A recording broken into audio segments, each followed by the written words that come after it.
I posted a video yesterday interacting with Sean McDowell talking about polygamy. There's one thing that I didn't respond to that I wanted to address. And so I'm going to just replay 20, 30 seconds of the clip and then highlight that point that I wanted to respond to. So here he is just talking about polygamy and how this fellow in the Bible, sorry, not in the Bible, in this new book, had made the point that the Bible allows for polygamy, which is a non-monogamous heterosexual relationship. So if it can allow for that, if that can be a disputable matter, could there be other disputable matters in terms of sexual and romantic relationships that do not conform to one male-female monogamous relationship? And so here's what McDowell says. It says, for example, polygamy and concubinage are presented as acceptable behavior in the Old Testament. Now, I don't want to give There's a too long lot on of this, discussion on that. but I would give huge pause. Correct. If by permissible, it means God used individuals like David and Solomon and Jacob who were polygamous, yes. Does that mean God affirms that as morally okay? I would say no. Now, in some ways, I wish the Bible was more explicit against polygamy, but the Old Testament teaches. Okay, that's the one thing I wanted to highlight really at the end. I had the beginning part for context. The main point is that McDowell says he wishes the Bible were more explicit on condemning polygamy. As I explained in the video yesterday, the Old Testament doesn't condemn polygamy. It views polygamy as a perfectly legitimate form of relationship. I still think the fact that the very people of Israel, the 12 tribes of Israel, were 12 men that were born of one man having sexual relations with four women, only two of whom were his wives.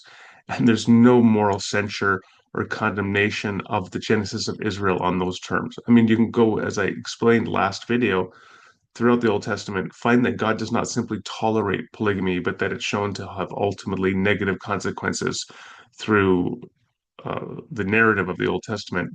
McDowell's just projecting onto the text. But what is so significant here to me is how he says he wishes the Bible were more explicit. Now, this reminds me of there's this old expression from Greek mythology of a procrustian bed.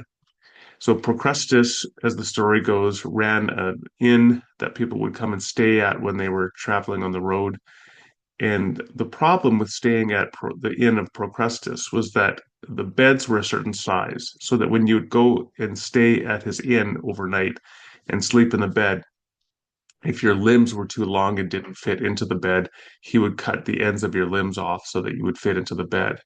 And if you were not quite fitting in the bed and that you were a little too short, you were taking up a lot of leftover space there was in the bed, he would pull your limbs and stretch them out so that they fit the bed. It's a pretty grotesque story and image, but the message of a Procrustean bed is imposing onto a subject matter your own expectations or desires or assumptions, presuppositions. And that is what we have here with McDowell. He is saying, in his view, the Bible is without error, and that such that the human authors, whatever they teach and reflect and express as their opinions about theological and ethical matters, must be without error because it is God's perfect guide to us.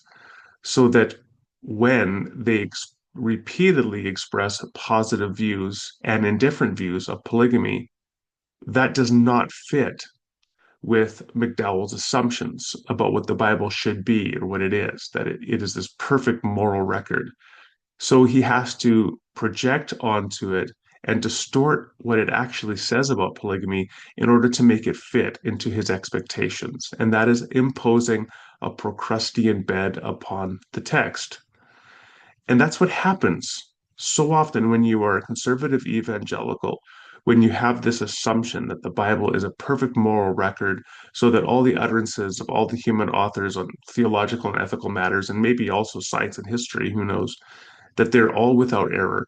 Then when you encounter gross moral errors, like the embrace of polygamy being an example, then you have to find some way to explain it away and deny what is there. And the pastor, essentially, or the apologist, like McDowell, says, when you point out that there is polygamy throughout the Old Testament and it's not portrayed negatively but positively, he's essentially saying, are you going to believe the Bible or you're lying eyes? Are you going to believe me or you're lying eyes as you read the Bible?